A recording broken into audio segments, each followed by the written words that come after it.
ভারত পাকিস্তানকে দায়ী করেছে এবং তারা ন্যারেটিভটা এমনভাবে করেছে সমস্ত ভারতবাসী তারা ইউনাইটেড করেছে পাকিস্তানের বিরুদ্ধে এবং তারা কিছু সিদ্ধান্ত নিয়েছে, যেমন ভিসা বাতিল করেছে, নো ফ্লাই জোন করেছে এবং সবচেয়ে গুরুত্বপূর্ণ হচ্ছে সিন্ধু নদী চুক্তি যেটা ছিল, যেটা অত্যন্ত সফল একটা চুক্তি ছিল, সেটা তারা বাতিল করেছে এবং পাকিস্তানি কিছু অ্যাকশন নিয়েছে যে নো ফ্লাই জোন করেছে, ভিসা বাতিল করেছে। বাট সবচেয়ে যেটা ছিল যে আমরা ভেবেছিলাম যে এটা বাকযুদ্ধের মধ্যেই থাকবে, কিছু সিদ্ধান্ত তারা নেবে, বাট এটা যে আক্রমণের পর্যায়ে যাবে এটা আমরা কখনো আশা করিনি।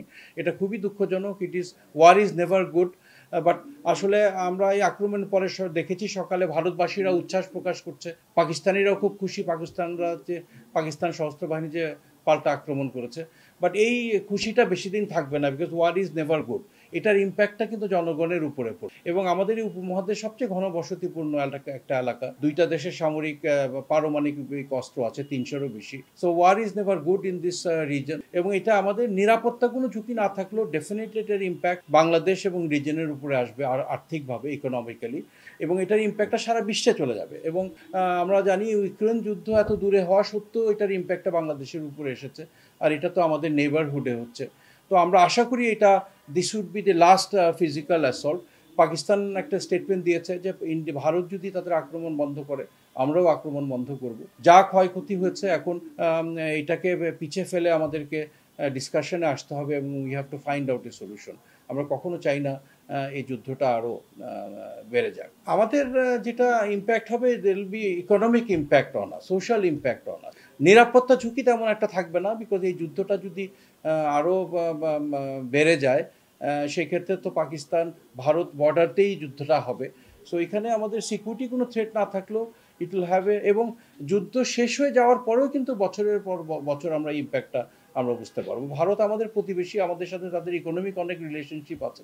এটা শুধু আমাদের দেশেই ইকোনমিক ইম্প্যাক্টটা পড়বে না, এই রিজনে পড়বে এবং সারা বিশ্বব্যাপী এটা পড়বে। আমরা এটা কখনো চাই না। আমরা চাই এটা একটা সমাধান হোক। ইরানি পররাষ্ট্রমন্ত্রী আগামীকালকে বোধহয় আসবে একটা মধ্যস্থতা করার জন্য। জাতিসংঘ উদ্বেগ প্রকাশ করেছেন, ইউএন সেক্রেটারি জেনারেল। আমরা চাই যে সকল গুরুত্বপূর্ণ দেশগুলো এটাতে ইনভলভ হোক এবং যেই পর্যায়ে এসেছে এর থেকে যাতে যুদ্ধটা আর বেশি দীর্ঘায়িত না হয়। আমি মনে করি যে আন্তর্জাতিক অ্যাটেনশন এখন এখান থেকে সরে আসবে। ভারত পাকিস্তান যদি এই বর্ডারে যদি টেনশন থাকে তখন মায়ানমার ব্যাকসিটে চলে আসবে। বাট সমস্যাটা কিন্তু আমাদের রয়ে যাবে। এই 1.1 মিলিয়ন রোহিঙ্গা বাংলাদেশে আছে। একটা আলোচনা উঠছিল, সরকার একটা স্টেটমেন্ট দিয়েছিল যে একটা মানবিক করিডোর করবে।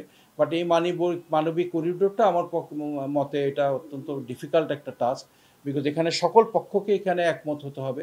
আরাকান আর্মি এবং মায়ানমার সরকার কখনো এটাতে রাজি হবে না। ভারত এবং চীনেরও সম্মতি দরকার, বিকজ এই দুটো দেশই আরাকান রাজ্যে প্রচুর পরিমাণে ইনভেস্টমেন্ট করেছে। জাতিসংঘ রেজলিউশন অনুযায়ী মানবিক করিডোর হতে পারে, বাট এখানে সকল পক্ষকে একমত হতে হবে, যেটা হওয়াটা ভেরি ডিফিকাল্ট।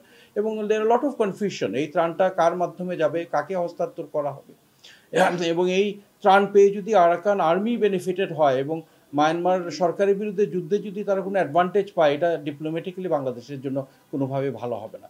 বাট আমরা যে ইচ্ছাটা প্রকাশ করেছি এটা it's good. In the international arena আমরা ডিপ্লোম্যাটিক্যালি একটু এগিয়ে থাকলাম যে একটা জনগোষ্ঠীকে আমরা সহযোগিতা করতে চাই। বাট এটা বাস্তবায়ন আমার মতে এটা খুবই কঠিন এবং এটা এত সহজে হবে না। এখন যে সম্পর্ক এই দুটো দেশের সাথে পাশ্চাত্য দেশগুলোর, আমি একটু আগে দেখলাম যে তুরস্ক বলেছে তারা পাকিস্তানের পাশে থাকবে। আমরা জানি যে চীন এর খুব কাছের বন্ধু পাকিস্তান, ভারতের মার্কিন যুক্তরাষ্ট্র এবং ইসরায়েলেরও একটা সাপোর্ট আছে। সো এখানে একটা প্রক্সি ওয়ার হওয়ার একটা পসিবিলিটি আছে। চীনের সাথে ভারতের সম্পর্ক ভালো না, ন্যাচুরালি চীন হয়তো পাকিস্তানকে সাপোর্ট করবে এবং মার্কিন যুক্তরাষ্ট্রের সাথে চীনের সম্পর্ক অনেক ভালো, ইসরায়েলের সম্পর্ক অনেক ভালো। আমরা চাই না এই প্রক্সি ওয়ারটা হোক। Proxy war has become very popular, যেখানে পাশ্চাত্য শক্তিগুলো, শক্তিশালী দেশগুলো একটা থার্ড লোকেশনে গিয়ে তারা যুদ্ধ করে এবং সাপোর্ট করে। ইউক্রেনের যুদ্ধটা আমরা আশা করি এটা হয়তো বন্ধ হয়ে যাবে এবং এটার পাশাপাশি বন্ধ হওয়ার পাশাপাশি যদি ভারত পাকিস্তান একটা যুদ্ধ শুরু হয়, এটা কোনো ক্ষেত্রেই ভালো না। But for some western countries war is good, because it is good for their business. যুদ্ধ চলমান থাকলে তারা বিভিন্ন অস্ত্র শস্ত্র গোলা বারুদ তারা বিক্রয় করবে, তাদের জন্য ব্যবসায়িকভাবে এটা লাভজনক হবে। আর যে এলাকাতে যুদ্ধ হচ্ছে তাদের জন্য অনেক ক্ষতিকর হবে, সেই জনগণের জন্য ক্ষতিকর হবে। এবং যুদ্ধ শেষ হওয়ার পরেও আমি যেটা বলেছি, এটা বছর পর বছর এই ইম্প্যাক্টটা মানুষ অনুভব করবে। সো আমি মনে করি চীন will support Pakistan and probably USA and their allies will support India in case it turns into a war, যেটা আমরা আশা করি হবে না।